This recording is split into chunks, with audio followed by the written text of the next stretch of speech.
So let's start by just like telling us more about who you are, your background. Let's help people get to know you a little bit better. Sure. So I live in not so sunny today, Los Angeles. And I've spent the last 20 years working as a marketing and fundraising executive in the nonprofit sector, working for a lot of our, the names. I've been there. Um, and so a year ago, I was living a really insane life working for a biotech at MIT, raising money for ALS research, traveling all over the country and really exhausted. And there were some changes that occurred that resulted in me having an opportunity to take the summer off and figure out what's next with my life. And it brought me to you. Hey, that's a great summer. It was an awesome summer, to be honest. Yeah. Well, I can imagine though having that time though, like what kind of like challenges did you have? That's like a wide open space. You could do anything. Like, was that challenging or was that good? It was, I don't necessarily know even how to describe it because I never saw myself, it was basically a sabbatical. I mean, I literally Yeah. took the summer off, didn't Can like, I take that? I need that.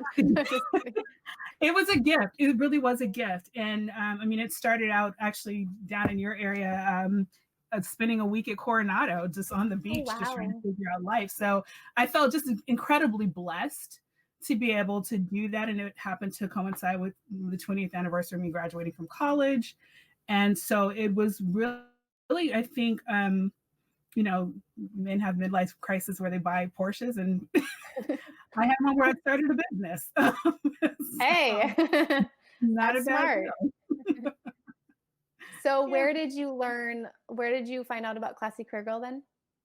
I think it was an Instagram post. I took one of the webinars and just I'm not someone that jumps very easily, but I jumped at this. There was just something about where I was, what you were offering, and giving me some things that I did not know I needed. I was really focused at that time on building community because my work world had been so much about me being on a plane and flying from one place to the next that I had severed a lot of relationships that I had, just because I could not be a good friend. It was very difficult.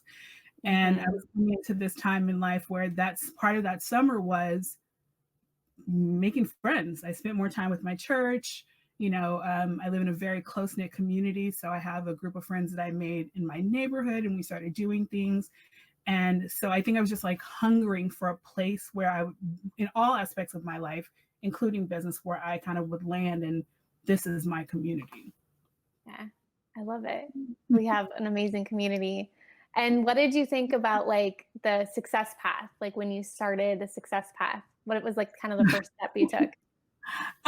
So the first step I took actually was filling out my profile. I think just Good job. community. I was like, profile. It was what I understood. I honestly didn't have a point of reference for success path, and now I'm all about them. Yeah. I'm like putting them in all areas of my business. But I'm a learner, so I'm very good at like taking online courses and using Coursera and all those things. So I just thought that it was another aspect of that. I did not realize I was truly going on a journey. Like I just didn't know.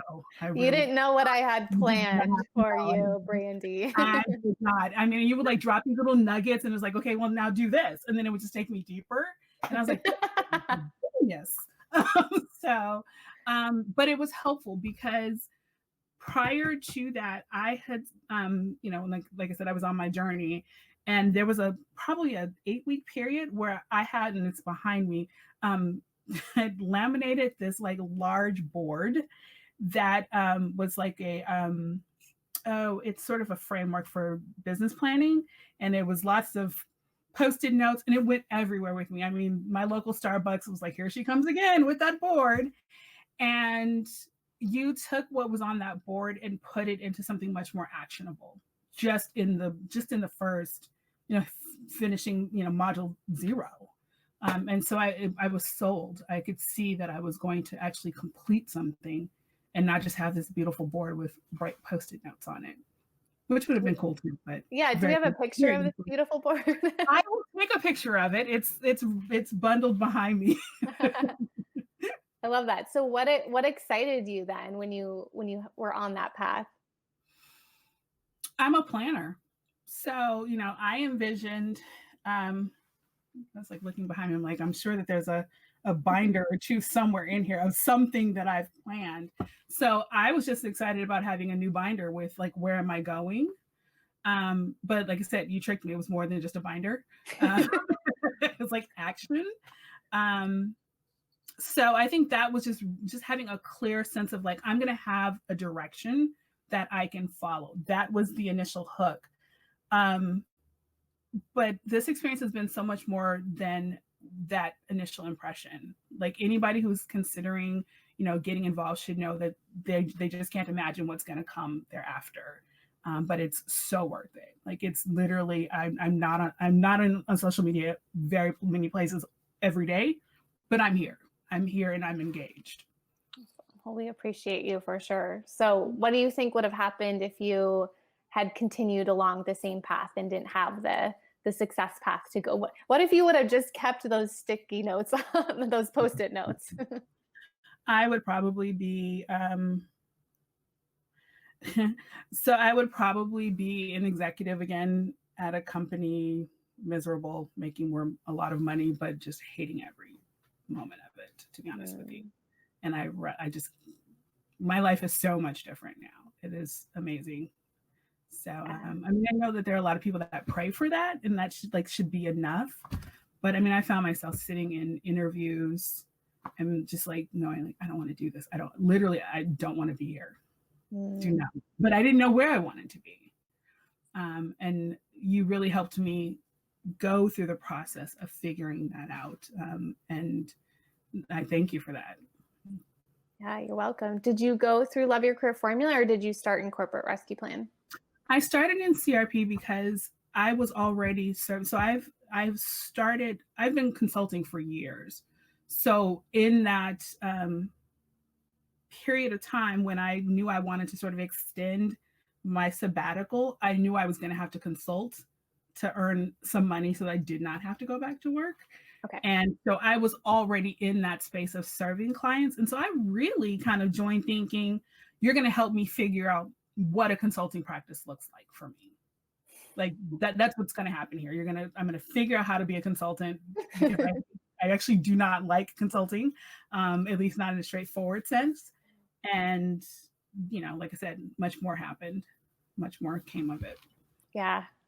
I can see what you mean. If that's what you thought you were getting, then we've gone on a whole little detour here, but that's all good. Yes. So you said your life is much better now. So tell us about, what good things have happened in your life since you started on this path. Yeah. So, one, I have friends and I'm not on a plane all the time. So that's helpful. That's really nice. I think the biggest thing is that I have a business that I'm really excited about growing. Like I love everything about the Fruitful company. I cannot wait. I've heard a couple of people today talk about getting to why and understanding, having a vision. Like that clarity makes you jump out of bed in the morning, even when you've, like I am dealing with right now. I was up till 3 o'clock in the morning, like knocking this amazing opportunity out. But I was ready to go, a little later than normal, but around 7, because there's a vision and there's a path forward that you can do. It's basically your heart, your abilities, and what you're created to do in this world. Yeah. So I think that was probably, that's one of the main reasons where my life is better. I have time to be there for my family, take care of my own health. I'm still working out, trying to get into the gym every day when they open back up. So I have a bit of an excuse right now. Yeah, you do. But just having a level of balance that I've never had in 20 years, because my mother, has her constant complaint is like, your life is just, it's crazy. It's insane. Why do you do this for a living? And for once, for the first time, it's like, okay, I get to do the thing I love, and specifically the parts of it that I love. But then on top of that, I get to have some balance and some peace and some rest. Yeah. Yeah. I see you just like now that you've found that passion and you've found what excites you and what drives you and that bigger why, because there's that bigger Mhm. why behind it. That like now you do things like you just messaged me last night and you do that you can because you know your why, you can do things very quickly, which is Yes. what I want you to tell everyone what you just put together because you know your bigger why, what you put together Yes. just yesterday on a Yes. Sunday, on a On a weekend. Sunday, yes, literally after church, I just went crazy. So my largest client is actually a organization called Rahim. They are a platform for reporting police violence in the United States. Both the founder and I come from families where we've lost loved ones to police violence. So you can imagine that the things that are happening in the world, plus I'm in Los Angeles and my client is in San Francisco, we are just inundated with all the things that are happening. And I was just in a really dark place. Coming home, I'd had my first dinner, with friends on Saturday night. And while we were there, we got the alert that we were going to, we had to shut it down because we were going on curfew in 1 hour. So it's, hurrying up to eat. And just from there on, it was this sort of, I was sort of spiraling and just going to that dark, dark place. And so got up the next morning. I'm a believer. So church and prayer. And I was just like, Lord, I need to know what I'm supposed to do because I cannot stay in this place. But knowing my why and having a vision, the vision for my company is very much about helping people of all races find their place in philanthropy. When we think of philanthropy, we think usually of, white, wealthy men. And that is not, we cannot rely on just that to hold our country up at times like this or any time. So what I created was what I'm calling the Revival. It is a 9-week intensive for people of all ethnicities to come together and explore our past histories with race and develop an action plan, individual personalized action plans to be the change in your community, in your network. So we will work together with grace and warmth and kindness, and we will cry together and we will laugh together, but most importantly, we will heal together so that 9 weeks from now, and hopefully 9 years from now, we are not where we are. This is the second time I've had to live through unrest, and I do not want to do it again. It's the third time my parents have lived through it. We don't want to be here again, and that's regardless of color or economics. It's just unnecessary. Definitely. So yeah.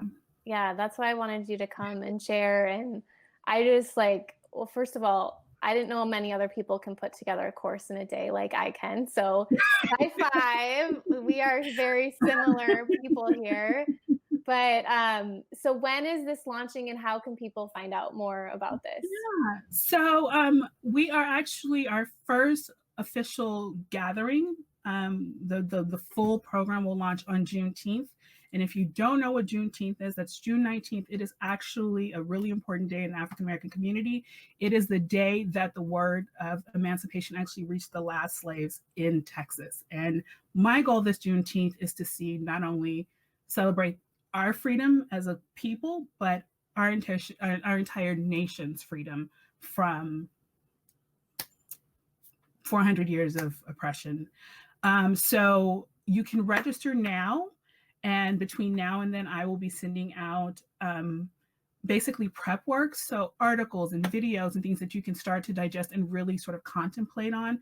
I also encourage people to, faith is a big part of my work. So whether you be a Christian or a Muslim or whatever, to take the time to also engage in meditation and prayer and preparation in that way.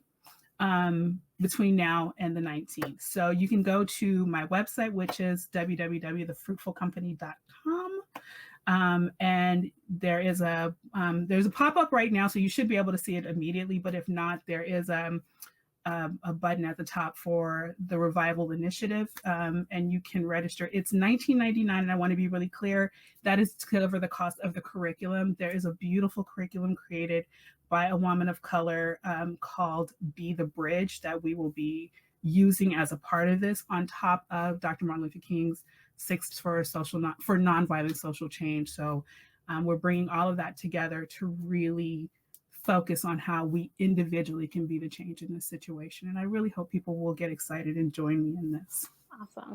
And this is all virtual, right? It is all virtual. Yes. Okay. It's definitely all virtual. Okay. And then you also have a membership site that you're launching too, right? So tell us more about that. Yes. So as I mentioned, consulting, don't want to do that forever. But philanthropy, yes, that is my love and passion. And one of the things that's really important is that people are very conscious of how they give. The number one reason why people give to charity is because someone has asked them to do it. But what happens when we ask ourselves what matters and then we apply our actions in that way? And so I'm launching the cultivators community in philanthropy. What happens when we cultivate donors, we build relationships with them and our organization. So we are now, this membership is focused on individual donors cultivating themselves and presenting themselves as informed and prepared donors to the right organizations who are ready to receive the blessings that they want to share. So we are launching so August is Black Philanthropy Month, and September is the celebration of the official 1-year anniversary of all of the paperwork going in for my company. So somewhere in there, we are officially launching, doing founder member launch, and then preparing everything now. And I'm excited. It's scary, but so good. So good. So much has happened in the last year. Like, I know. We were sitting on the beach in Coronado a year ago. I just was talking to, I do have a personal coach, and she asked me to write a recommendation for a referral for her website. And she called me today and she was like, I'm in tears. Like, I cannot believe all that you've gone through. And I just think it's a real testament to what happens when women come together to support each other, to be honest with you. And it's allowed me to become much braver, and to even let people who don't look like me in to help me. I have a business mentor who is a well-to-do white male, which I never thought would happen. Not because I am solely surrounded by, people that look like me, but society tells you that no, this person would not be invested in your success, and he's so invested in my success. So it's been a whirlwind of a year, but I'm so grateful that I've slowed down long enough to let the good things happen. I love that. And I love seeing all the impact that you can now make, because you started following that little intuition that was telling you don't want to be on planes, you don't want to be stuck making lots of money, but you don't want to be stuck there. And now look at, the next 5 to 10 years, with all the impact that you can make on other people's lives. And I just think it's really awesome. So thanks for pursuing that.